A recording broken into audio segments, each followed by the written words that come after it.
नमस्कार दोस्तों, आपका स्वागत है मेरे चैनल में। आज मैं आपको सुनाने जा रहा हूँ, आपने जैसे सुना ही होगा, ध्रुव तारा।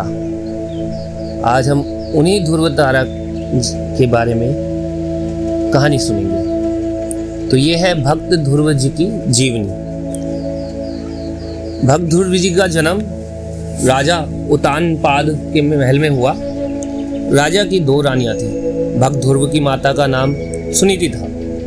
वह बड़े धार्मिक, नेक व पतिव्रता नारी थी। छोटी रानी सुरुचि, जो कि बहुत सुंदर, चंचल व ईर्ष्यालु स्वभाव की थी, उसने राजा को अपने वश में किया हुआ था।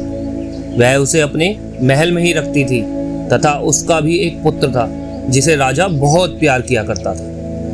परंतु छोटी रानी बड़ी रानी के पुत्र ध्रुव को राजा की गोद में बैठकर पिता के प्रेम का आनंद न लेने देती थी। ध्रुव हमेशा यह सोचता कि जिस बालक को पिता का प्यार नहीं मिलता, उस बालक का जीवन बिल्कुल अधूरा है। भाई गुरदास जी ने भक्त ध्रुव जी की जीवन कथा इस प्रकार से बयान की है, जैसे मैं आप सबको बता रहा हूँ। ध्रुव जी एक दिन बालकों के साथ खेल रहे थे राजा के महल में। उसे हंसता देखकर राजा के मन में पुत्र मोह उत्पन्न हो गया और उसे गोद में बिठा लिया। जब राजा पुत्र से प्रेम भरी बातें कर रहा था तो रानी वहां आ गई। वह जलन करने की लगी क्योंकि वह अपने पुत्र को राजा बनाना चाहती थी। उसके मन में बहुत क्रोध आया। उसने शीघ्र ही बालक को बाजू से पकड़कर राजा की गोद से उठाकर कहा, तुम राजा की गोद में नहीं बैठ सकते, निकल जाओ इस महल में, दोबारा इस और कभी मत आना। राजा, जो कि रानी की सुंदरता का दास हुआ था, वह रानी के सामने कुछ न बोल सका। वह उसे इतना तक नहीं कह सका कि उसे क्या अधिकार था पिता की गोद से पुत्र को बाजू से पकड़कर उठाने का। दूसरी ओर ध्रुव दुख अनुभव करता हुआ और आहें भरता हुआ अपनी माता की ओर चला गया। वह मन में सोचने लगा, उसे अपने ही पिता की गोद से क्यों वंचित किया गया। जैसे जैसे उसके कदम माँ की ओर बढ़ रहे थे, उसका रुदन बढ़ता जा रहा था। माँ के नजदीक पहुंचे ही उसकी सीखें निकाल गई, जैसे किसी ने खूब पिटाई की हो। माँ ने पुत्र से पूछा कि तुम्हें क्या हुआ है, क्या किसी ने तुम्हें मारा है? मुझे रोने का कारण बताओ बेटा।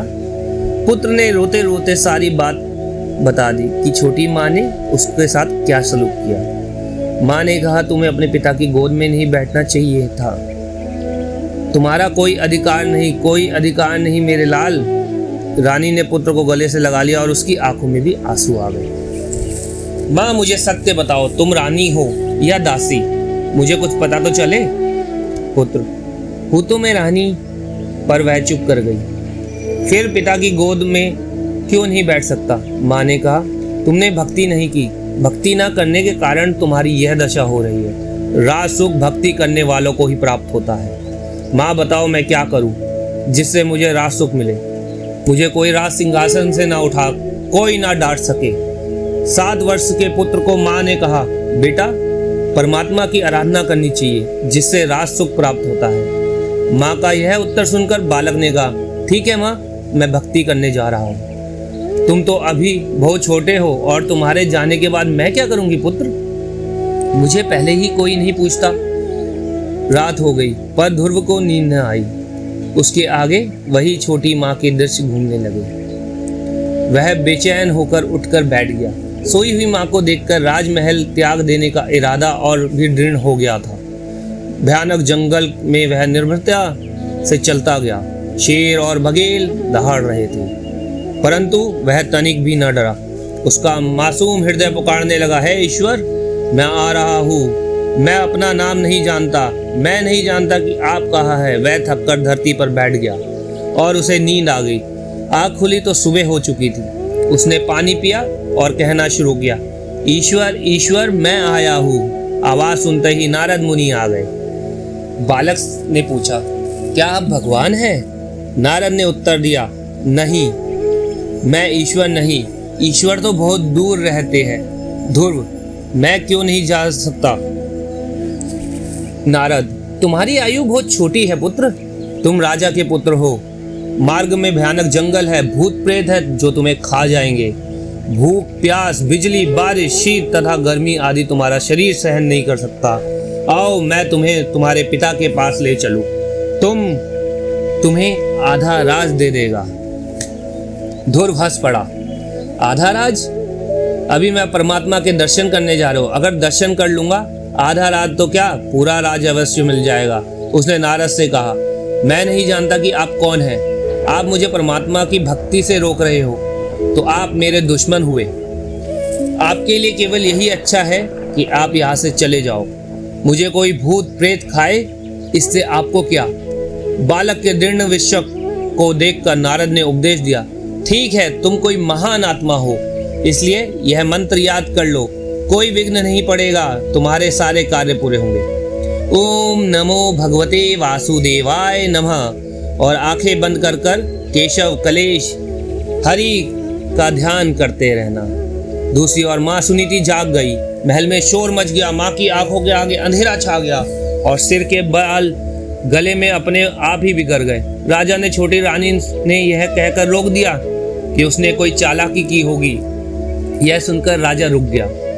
उसी समय नारद जी आ गए। नारद जी ने बताया, आपका पुत्र गुम नहीं हुआ, वह तो तपोवन में जाकर भक्ति करने लग गया है। हे राजन, उस मासूम हृदय का दुखाकर आपने बहुत ही बड़ी भूल की है। यह सुनकर राजा बहुत लज्जित हुआ।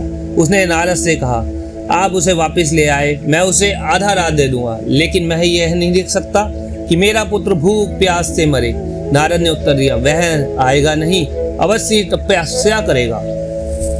इसके पश्चात नारद जी माँ सुनीति के पास गए और यह कहकर हौसला दिया कि हे रानी, आपकी गोद सफल हुई, चिंता ना करें, आपका पुत्र महान भक्त बनेगा। राजा की जंगल में उसे लेने गया, परंतु वह निराश होकर वापस आ गया।